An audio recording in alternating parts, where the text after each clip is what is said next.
오늘의 주요 뉴스입니다. 이태원 참사 100일을 하루 앞두고 오늘 서울시청 인근에서는 대규모 추모 집회가 열렸습니다. 주최 측이 경찰이 불허한 추모 분향소 설치를 강행하면서 실랑이가 벌어지기도 했습니다.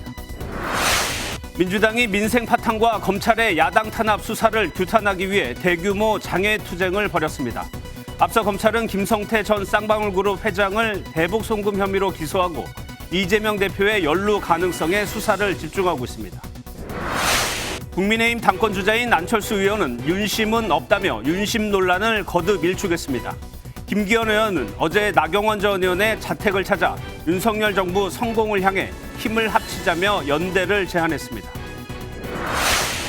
어젯밤 경북 안동의 폐기물 처리 시설에서 난 불이 15시간 반 만인 오늘 오후 2시쯤 거의 잡혔습니다. 이 불로 경북 북부권 11개 시군의 쓰레기 반입이 전면 중단되면서 쓰레기 대란이 우려되고 있습니다. 입춘인 오늘 절기답게 남녘에서는 풍년화와 매화가 꽃망울을 터뜨려 봄의 시작을 알렸습니다. 시민들은 대문에 입춘첩을 붙이며 한 해 안녕과 복을 기원했습니다. 한미 외교장관들이 북한의 핵과 미사일 확장을 억제하기 위해 전략자산 전개 등 대응을 강화하기로 재확인했습니다. 블링컨 미 국무장관은 미국 본토 상공에서 탐지한 중국 정찰 풍선을 이유로 베이징 방문을 전격 연기했습니다. 여러분 안녕하십니까. 내일이면 이태원 참사가 일어난 지 100일이 됩니다. 하루 앞둔 오늘 유족들은 희생자들의 영정을 들고 행진을 벌였습니다. 그 종착지인 서울시청 광장에 유족들은 분향소를 설치하려 했고 이 과정에서 경찰과 몸싸움이 빚어지기도 했습니다. 첫 소식 민경영 기자가 보도합니다. 이태원역 인근 분향소에 모인 유가족과 시민들이 참사 희생자들의 영정을 들고 행진을 시작합니다. 2시간 가까이 이어지던 행진이 멈춘 곳은 서울시청 광장. 서울시가 불허했던 분향소를 기습적으로 설치했고 경찰이 이를 막아서며 몸싸움도 벌어졌습니다.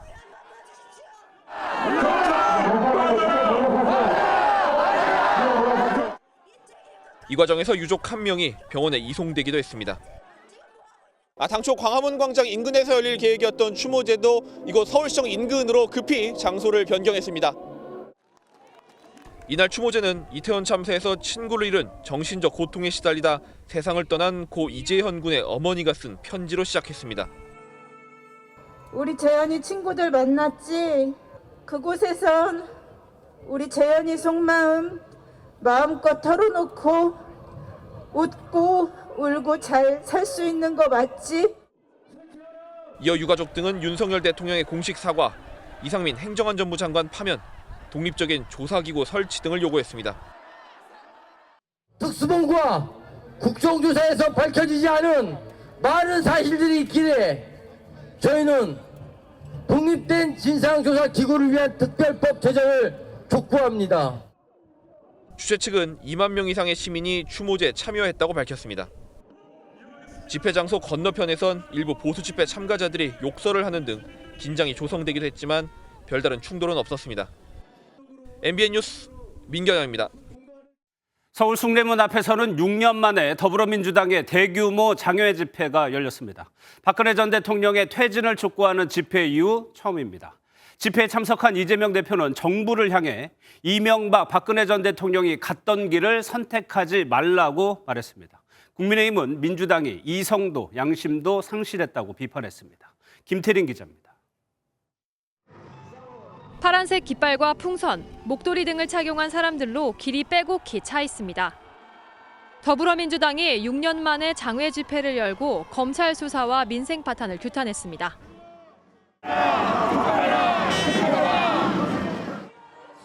이재명 더불어민주당 대표는 윤석열 정권은 불공정하고 가장 몰상식한 정권이라고 비판했습니다. 윤석열 검사 독재 정권에 경고합니다. 국민도 나라도 정권도 불행해지는 길 몰락한 이명박 박근혜 정권이 갔던 길을 선택하지 마십시오. 이 대표는 이재명을 짓밟아도 민생을 짓밟지는 말라고도 말했습니다. 국민의 피눈물에 그리고 그 고통에 비한다면 제가 겪는 어려움이 무슨 대수겠습니까, 여러분? 어떤 핍박도 의연하게 맞서고 윤석열 정권 민생 파탄 검사 독재 규탄 대회에는 주최 측 추산 30만 명이 참여했습니다. 민주당 소속 의원들은 90여 명이 참석한 것으로 전해졌습니다. 국민의힘은 더불어민주당의 장애 집회를 강력히 성토했습니다. 윤석열 정부를 뒤집겠다는 더불어민주당의 어처구니 없는 광분에 국민들의 속만 뒤집어졌습니다. 양금희 국민의힘 수석 대변인은 민주당이 이성도 양심도 상실했다며 이재명 대표를 지키자고 국민을 포기했다고 비판했습니다. MBN 뉴스 김태림입니다. 국민의힘에서는 이른바 윤심 논란이 주말에도 계속됐습니다. 김기현 의원은 안철수 의원을 두고 가출한 인수위원장은 본 적이 없다고 비판했고, 안 의원은 이번 전당대회에 윤심이 없다고 강조했습니다. 신재우 기자가 보도합니다. 주말을 맞아 국민의힘 주요 당권 주자들은 수도권 당협위원회 행사를 돌며 지지를 호소했습니다. 윤심 논란의 여진도 계속됐습니다. 김기현 의원은 안 의원이 인수위원장 시절 윤 대통령과 인사 문제로 갈등을 빚자 잠적했었다는 점을 끄집어냈습니다. 어느 정권에서도 인수위원장이 가출한 사례를 보지 못했습니다. 자신이 추천한 인사에 대해서 그것을 임용해주지 않는다는 사유 때문이라고. 안철수 의원은 윤 대통령이 이번 전당대회에서 특정 정치인을 지지하지 않을 것이라며 윤심은 없다는 점을 강조했습니다. 윤심은 없다고 말씀하셨습니다. 그래서 현명하신 당원분들께서 그 뜻을 잘 알고 계실 겁니다. 앞서 대통령실은 전당대회와 관련해 중립적으로 지켜보고 있다고 원론적인 입장을 밝힌 바 있습니다. 윤상현 의원은 SNS를 통해 일부 친윤계 의원을 겨냥해 당대표 선거에 불법으로 개입하고 있다고 윤리위 회부를 요구했습니다. 국민의힘 당규상으론 현역 의원이나 당협위원장이 당대표 선거운동을 할 수 없게 돼 있습니다. MBN 뉴스 신재우입니다.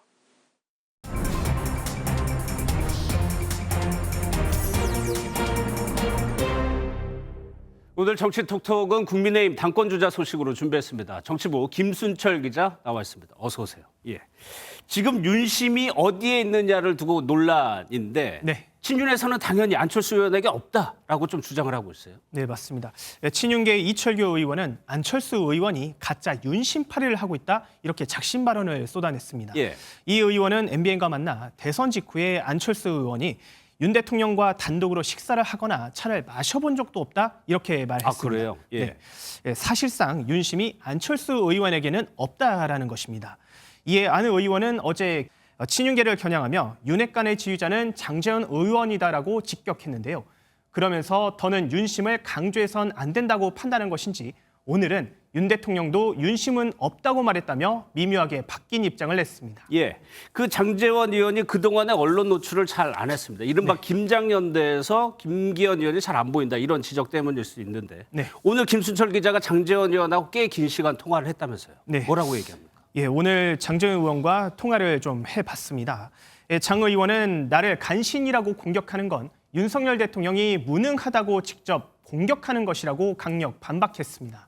윤 대통령이 사람에 대한 기준이 분명하고 공과사의 기준도 엄격한데 장 의원 본인의 언행에 문제가 있었다면 엄중 경고했을 것이라고 밝혔습니다. 또한 안 의원이 인수위원장 시절 돌연 결근했을 때 설득해서 돌아오게 한 사람이 본인이었다며 누가 대통령의 안위가 안중에 없는 것이냐고 꼬집기도 했습니다.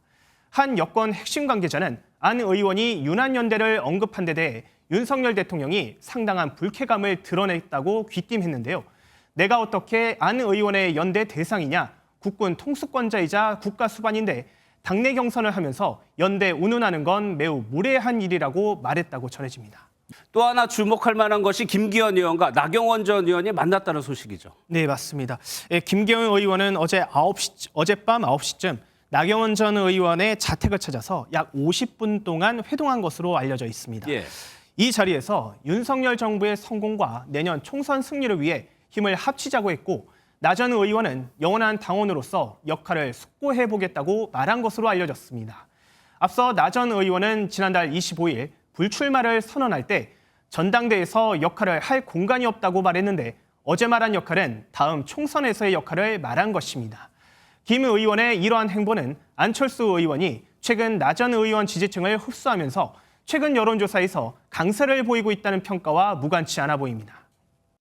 오랫동안 우리가 20년 동안 정치 활동을 같이 해왔던 뿌리를 같이 하는 동지이기 때문에 옛날 얘기까지 포함해서 많은 얘기들을 나눴습니다. 그런데 이를 두고 당내에서 또 뒷말이 나오고 있다고 하는데 어떤 내용? 네, 나경원 전 의원은 한때 유력 당권 주자였지만 친윤계의 집중 공세를 받은 것으로 알려져 있습니다. 예. 이 때문에 김기현 의원과의 만남을 두고 다른 당권 주자들의 비판이 잇따랐는데요. 우선 안철수 의원의 발언 들어보시겠습니다. 미리 약속을 했는지 사실 그게 좀 궁금했고요. 지금 현재 나경원 의원께서 몸과 마음을 먼저 추스리고 당일은 그 다음에 생각하시면 좋겠다는 그런 생각입니다. 당대표 선거에 출마한 친이준석계 천하람 후보는 한 드라마에서 학교폭력 가해자가 성인이 된 뒤 이해관계를 위해 피해자에게 무릎을 꿇고 사과하는 장면이 담긴 사진 한 장을 올렸습니다. 그러면서 나 전 대표를 학교폭력 피해자로 만들 때는 언제고 이제와 학급 분위기를 위해 힘을 합치자는 것이냐고 비꼬았습니다. 네, 잘 들었습니다. 지금까지 김순철 기자였습니다. 다음 소식입니다. 검찰이 어제 쌍방울 김성태 전 회장을 재판에 넘겼습니다. 법인 자금 횡령, 대북 송금 의혹 등 모두 7개 혐의로 검찰은 이재명 민주당 대표와의 관계를 두고 수사를 계속 이어갈 전망입니다. 이상협 기자입니다. 검찰이 김성태 전 쌍방울 회장을 어젯밤 구속 기소했습니다. 태국에서 붙잡혀 국내로 송환된 지 17일 만입니다. 공소장에는 쌍방울 그룹 계열사 자금 43억 원을 포함해 총 635억 원 규모의 횡령, 배임 혐의가 적시됐습니다. 또 이화영 전 경기도 평화부지사에게 2억 6천만 원의 뇌물을 준 혐의도 담겼습니다. 이재명 민주당 대표와 접점을 따져보고 있는 대북 송금과 관련해서는 외국환 거래법 위반으로 기소했습니다. 다만 구속영장 청구 때 적시한 남북교류협력법 위반 혐의는 이번 기소에서 빠졌습니다. 공소장에 나온 송금 규모는 총 800만 달러인데 김 전 회장은 지난 주말 검찰 조사에서 이 중 300만 달러가 이재명 민주당 대표의 방북을 위한 돈이었다고 진술했습니다. 이 대표는 지난 2일 취재진에게 대북 송금 의혹은 검찰의 소설이라며 부인했습니다. 참 소설 가지고 자꾸 그러시는 것 같아요. 소설 가지고 자꾸 그러지 마시죠. 검찰은 구속 시한이 촉박해 미처 기소하지 못한 혐의들에 대해 수사를 이어갈 방침입니다. MBN 뉴스 이상엽입니다.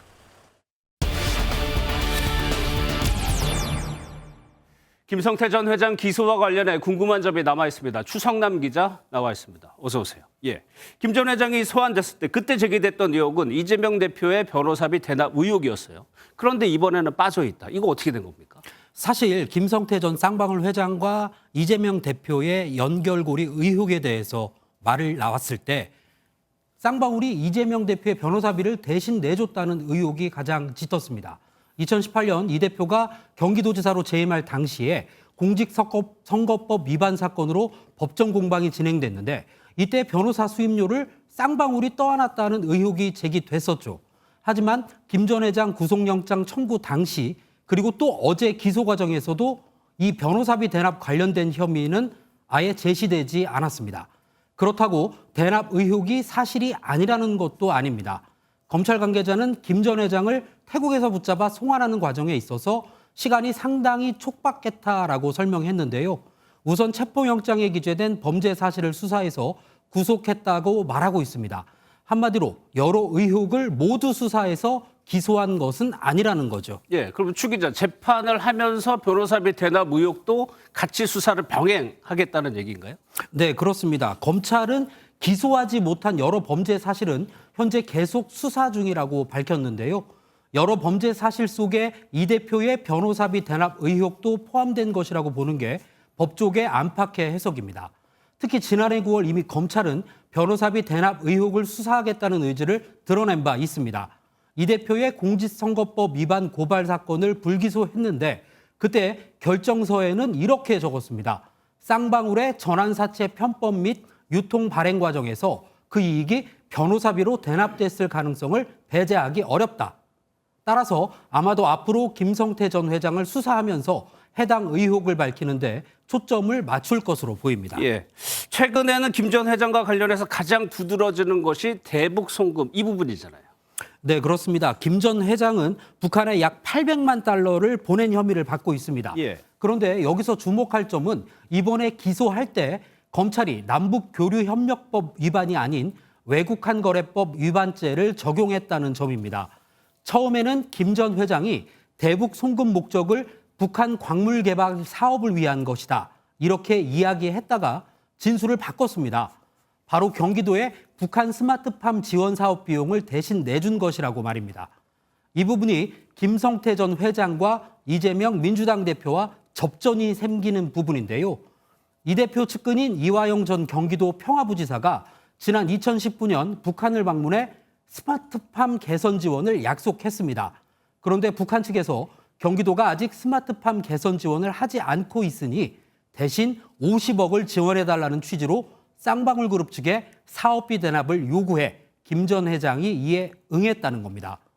쌍방울이 경기도와 이 대표를 위해 북한에 돈을 보냈다면 제3 뇌물죄가 적용될 수 있는 거죠. 예. 추 기자가 얘기한 그 두 사람의 접점 중에 지금 거론되는 것이 전화통화 부분인데 이거는 양측이 좀 말이 엇갈려요. 네, 상당히 상반된 진술을 하고 있습니다. 먼저 김 전 회장은 2019년 이후 이 대표와 4번 통화했다고 주장하고 있습니다.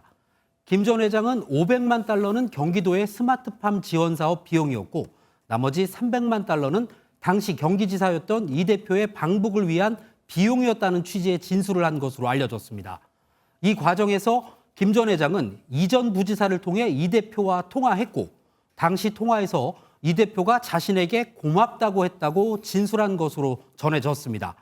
하지만 이에 대해서 이 대표는 소설이라고 일축했고 이전 부지사 역시 이 대표와 통화를 연결해 준 적은 없다.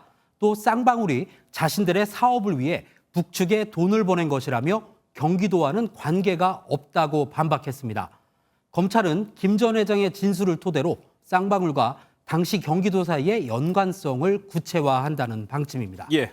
오늘은 여기서 정리하도록 하겠습니다. 지금까지 추성남 기자였습니다. 네, 사건 사고 소식으로 이어갑니다. 어젯밤 경북 안동 폐기물 처리 시설에서 불이 났습니다. 발생 15시간 만인 오늘 오후 2시에서야 불길이 잡힌 큰 불이었는데요. 이 불로 경북 북부권 11개 시군의 쓰레기 반입이 중단되면서 당장 쓰레기 처리에 비상이 걸렸습니다. 박상호 기자입니다. 연기가 나는 건물로 쉴 새 없이 물을 뿌려댑니다. 진입로를 확보한 곳에는 무인 방수포 차량을 들여보내 불길을 잡습니다. 경북 안동의 폐기물 처리 시설에서 불이 난 건 어젯밤 10시 20분쯤. 안에 있던 근로자 5명은 무사히 빠져나왔지만 한 명이 대피하다 팔을 다쳤습니다. 15시간 반 만인 오늘 오후 2시쯤 큰 불을 잡았는데 완전 진화까지는 시간이 더 걸릴 전망입니다. 생활 폐기물이 6,900톤 정도 이렇게 적재가 되어 있습니다. 문 위쪽까지 폐기물들이 다 차여 있어가지고 물을 안에까지 이제 방수를 하지는 못했습니다. 아직 화재 원인은 밝혀지지 않았습니다. 당장 쓰레기 처리가 문제입니다. 이번 불로 안동을 비롯해 경북 북부권 11개 시군의 쓰레기 반입이 중단됐습니다. 이곳에서 지난 한 달 처리한 하루 평균 쓰레기 양은 생활 폐기물 219톤, 음식물 62톤입니다. 다행히 음식물 처리 시설에는 불이 올마붙지 않았습니다. 생활 폐기물 저장소에서 불이 나서 음식물은 문제 없고 피해상을 저희들 한번 봐야 되는데 지금은 뭐 얼마 정도 걸린다고 딱 말씀드리기가 좀. 경북도는 자체 소각장이 없는 시군은 쓰레기를 매립하거나 민간업체에 위탁 처리하는 등 주민 불편을 최소화하는 방안을 검토하고 있습니다. MBN 뉴스 박상호입니다. 이런 쓰레기 비상이 우리 일상에서도 벌어질 수 있습니다. 이제 3년 뒤부터 수도권 매립지에 생활 폐기물을 땅에 묻는 직매립이 금지되기 때문입니다. 지자체마다 소각장 확충에 비상이 걸렸지만 주민들의 반발이 상당히 큰데요. 대안은 없는 것인지 최돈희 기자가 현장 취재했습니다. 수도권에서 나오는 생활 폐기물을 바로 매립하는 인천 서구에 위치한 수도권 매립지입니다. 3년 뒤부턴 타고난 문제나 타지 않는 잔재물만 묻을 수 있고 직매립이 금지됩니다. 매립지 사용 연장은 사실상 불가능해 소각시설을 추가 확보해야 하지만 쉽지 않습니다. 마포소장 신규 설치를 중설로 호도하는 오세훈은 반성하라! 서울시가 마포에 하루 1,000톤의 쓰레기를 소각할 수 있는 시설을 추가로 짓기로 했는데 주민 반발이 만만치 않습니다. 서울시는 초지 일간 건설하겠다는 거고 우리 주민들은 초지 일간 반대한다는 거고 중지시킬 수 있는 거는 사법부의 판단을 받아보는 게. 소각시설 확충을 둘러싼 갈등이 화성과 수원, 천안 등 전국 곳곳에서 벌어지고 있습니다. 이런 가운데 민간 소각시설이 대안으로 떠오르고 있습니다. 민간 폐기물 전문 처리 업체로 트럭들이 줄지어 들어갑니다. 이곳에선 전체 처리 용량의 70%가 산업 폐기물이 처리되고 있고 추가로 10%에서 15% 정도가 생활 폐기물이 처리되고 있습니다. 일주일에 250톤 정도가 처리되는데 자치단체는 소각시설 증설 부담을 덜고 업체는 시설 가동률을 늘릴 수 있어 일석이조입니다. 저희 계약 상황에 따라 좀 들쑥날쑥한 부분이 있는데요. 생활 폐기물은 지자체에서 배출하는 만큼 저희가 이제 반입할 수 있기 때문에 그만큼 이제 고정적인 물량을 받을 수. 실제로 전국 민간 소각시설 75곳의 처리 가능 용량은 390만 톤. 이 중 210만 톤만 가동하고 있습니다. 180만 톤을 더 처리할 수 있는 셈인데 공공 소각시설에서 하루 500만 톤이 처리되는 걸 감안하면 적지 않은 양입니다. 정부의 민간 소각시설 활용 방침이 만약에 정해진다면 저희 민간 소각시설 업계는 바로 실행에 옮길 수 있는. 생활 폐기물 직매립을 금지하는 폐기물관리법을 공표한 2021년 이후 환경부는 관련 업계와 한 차례 논의를 한 것 외엔 별다른 대책을 내놓지 못하고 있습니다. MBN 뉴스 최동입니다. 곳곳에서 화재가 잇따른 오늘입니다. 청주의 한 대형 사우나에서 불이 나 내부에 있던 92명이 급히 대피했고요. 대기가 건조해서 산불도 발생했습니다. 주진희 기자입니다. 온천이라고 적힌 대형 사우나 건물 안쪽. 손님들이 있어야 할 곳엔 뿌연 연기가 가득합니다. 충북 청주의 6층짜리 건물 중 사우나가 있는 2층부터 4층까지 불에 타면서 1명이 화상을 입고 92명이 대피했습니다. 경찰과 소방당국은 3층 찜질방에서 불이 시작된 것으로 보고 조사를 이어가고 있습니다. 적외선 드론으로 촬영한 산 곳곳에 붉은 화염이 넘실거리고 소방관들이 밤에도 불을 끄기 바쁩니다. 경기도 여주의 한 야산에서 어제 낮 5시 반쯤 시작된 불길이 오늘 아침 헬기가 투입되고 나서야 15시간 만에 겨우 꺼졌습니다. 어제 발생한 경기도 여주 산불 외에도 오늘 곳곳에서 산불이 이어졌는데 부산과 전남, 순천 그리고 강원도에서도 연달아 발생했습니다. 건조한 날씨가 원인으로 지목됩니다. 지금 봄철이고 주말이지 않습니까? 그 화학보일러 쓰시는 분들 교육도 하고 있고 연통도 끝에 부분도 갈아주는 그것도 하고 있습니다. 중앙 분리대를 들이받은 차량이 알아볼 수 없을 정도로 완전히 찌그러져 있습니다. 어젯밤 9시 10분쯤 남해 고속도로 진영 휴게소 인근에서 25톤 트레일러 등 6대가 추돌하는 사고가 발생한 겁니다. 차량이 튕겨나가고 나가면서 중앙분리대 충격해서 1차로에 이렇게 정차해 있는데 뒷차량들이 이제 못 피하고 연쇄적으로 이렇게. 이 사고로 1명이 숨지고 5명이 병원으로 이송됐습니다. MBN 뉴스 주진입니다. 춥다 했는데 어느덧 절기상 입춘으로 봄의 길목에 들어섰습니다. 한낮에는 바깥 활동하기에 날씨가 온화했는데요. 남녘에서는 벌써 꽃소식이 들립니다. 저희 강세훈 기자가 봄의 기운을 영상 속으로 담아왔습니다.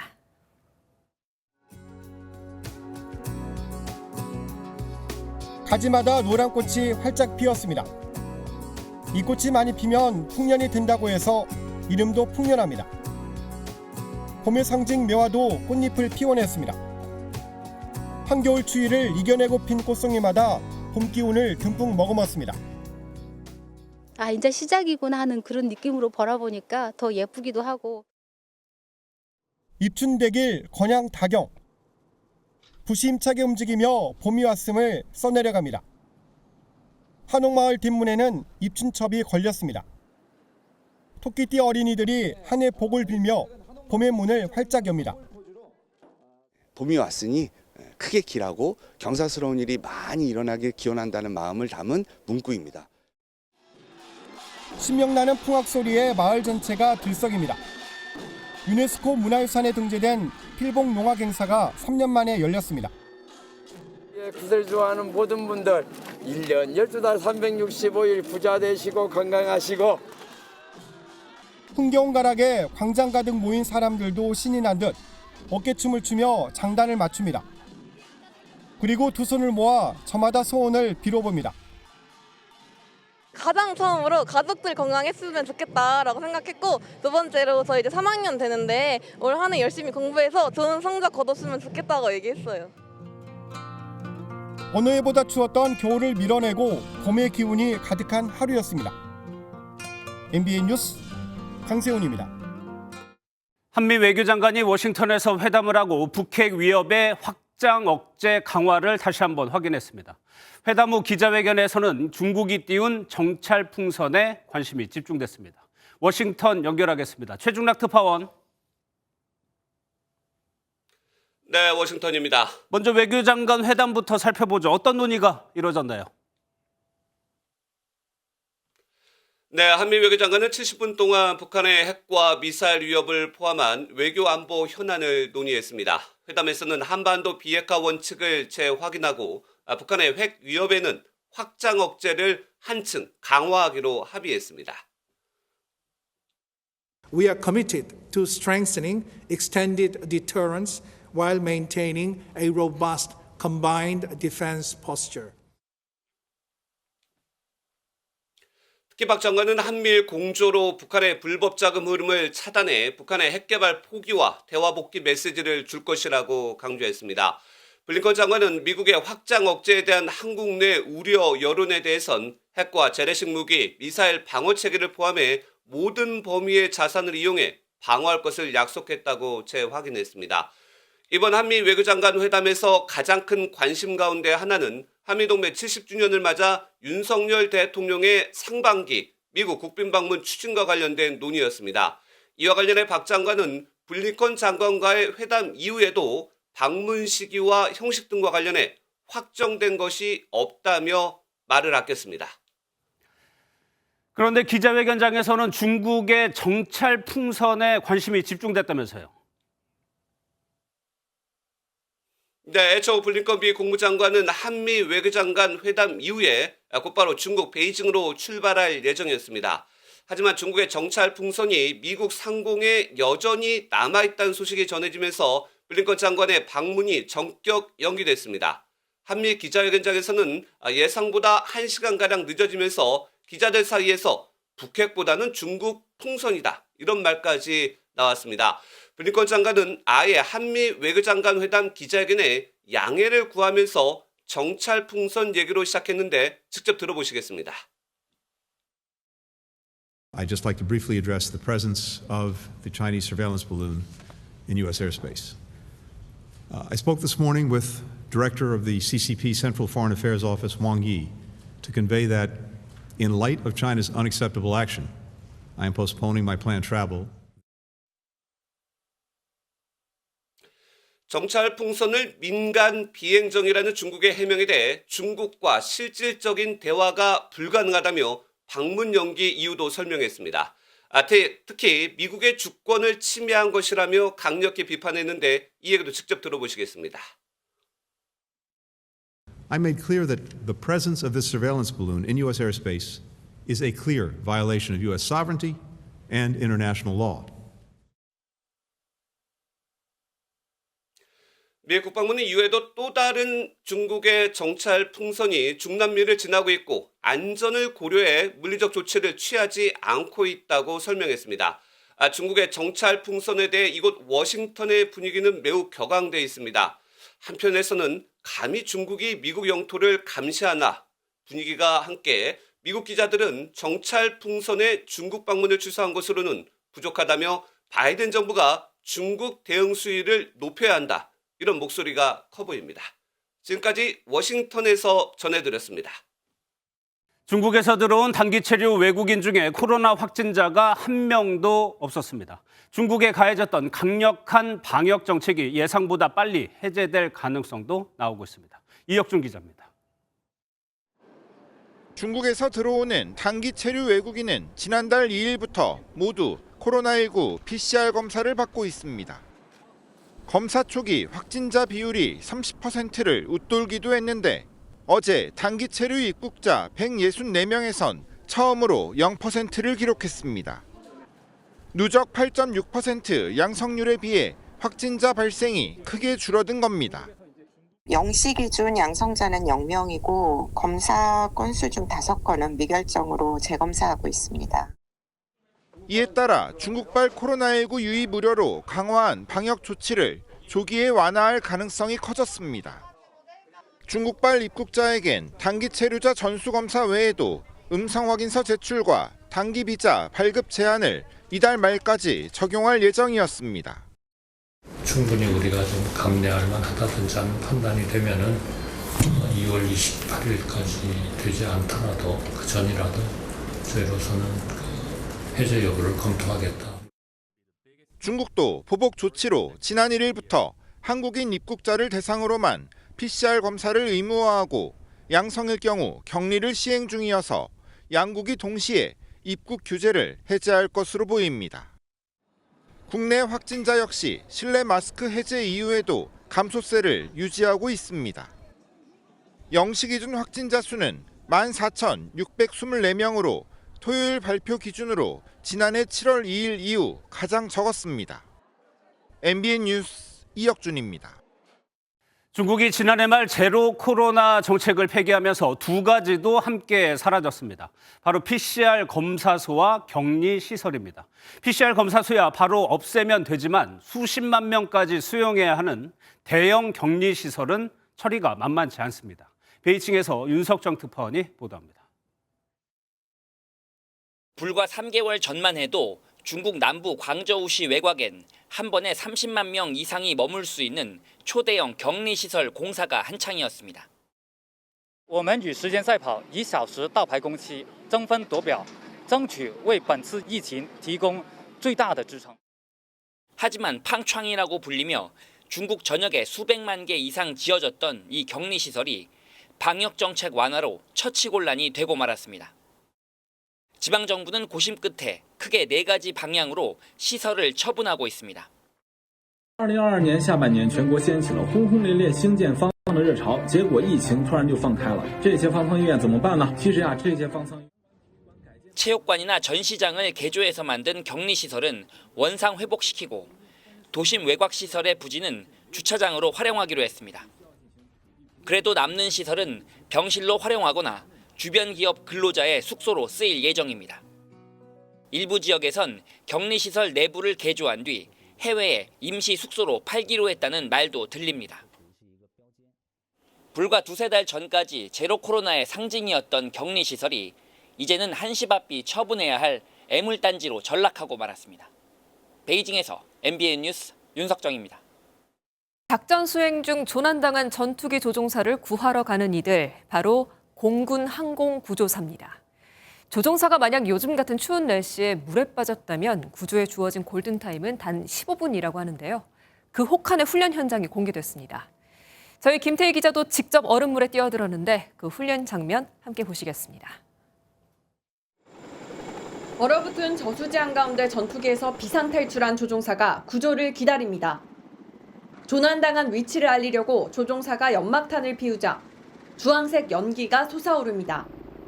조종사를 발견한 항공구조사 대원들이 신속히 얼음물에 뛰어듭니다. 공군 혹한기 훈련이 열리고 있는 저수지에 잠수복을 입고 들어왔습니다. 지금 제가 있는 곳을 제외하곤 주변이 모두 얼어 있습니다. 영하의 날씨인데 체감 온도는 더 낮습니다. 수압도 느껴집니다. 이런 상황에 있는 조종사를 15분 내에 구조해야 합니다. 곧이어 도착한 헬기가 20m 높이에서 밧줄을 내립니다. 항공구조사가 구조장비에 조종사를 싣고 함께 헬기로 올라갑니다. 이번 훈련은 혹한의 악조건 속에서도 구조작전을 성공적으로 완수할 수 있도록 임무 수행 능력 강화에 중점을 두고 진행되었습니다. 항공구조사는 얼어있는 강과 바다, 산 등 다양한 환경에서 조종사를 구출해내는 훈련을 숙달합니다. 반드시 구조한다는 항공구조사의 임무 구호처럼 언제 어디서 어떤 상황에서도 조난된 조종사와 전우는 우리가 반드시 구하러 간다는 믿음을 주고 싶습니다. 언제 어디든 우리로 간다! MBN 뉴스 김태희입니다. 봄의 시작을 알리는 절기 입춘인 오늘 추위가 점차 풀리고 있습니다. 정월 대보름인 내일은 기온이 더 오르면서 비교적 포근함이 감돌겠고요. 또 맑은 날씨 속에 대부분 지역에서 보름달을 보실 수 있겠습니다. 단 대기가 무척 건조합니다. 동해안과 남부 곳곳으로는 건조특보가 발효 중인 데다 강원 영동과 경북 북동 산지에는 바람까지 강하게 불면서 화재 위험이 높습니다. 이에 산림청은 전국의 산불 재난 국가 위기경보 단계를 관심에서 주의 단계로 격상했습니다. 내일 정월 대보름을 맞아서 야외 활동 계획하신 분들은 화재 사고에 각별히 주의하셔야겠습니다. 차츰 먼지도 쌓이고 있습니다. 내일 수도권을 비롯한 중서부 지역은 종일 초미세먼지 농도 나쁨 수준 보이겠고요. 강원 영서와 대구 지역은 밤에 먼지 농도가 짙어지겠습니다. 여기에 중부와 호남으로는 안개까지 뒤엉키면서 시야가 더욱 불편하겠습니다. 자세한 지역별 내일 기온입니다. 아침 기온 서울이 영하 4도, 낮 기온은 7도까지 오르겠고요. 남부지방 아침 기온도 광주와 창원이 영하 3도, 낮 기온은 부산이 10도까지 오르면서 전국적으로 아침과 낮 기온 모두 오늘보다 높겠습니다. 다음 주에는 남부를 중심으로 비 소식이 잦겠고요. 당분간 평년을 웃돌면서 큰 추위는 없을 전망입니다. 날씨였습니다. 길었던 겨울이 가고 이제 봄이 오고 있습니다. 우리 시청자 여러분들께 늘 좋은 일만 있으시길 바라면서 김준모 기자가 담아온 입춘대길 영상 전해드립니다. 뉴스 여기서 모두 마치겠습니다. 고맙습니다.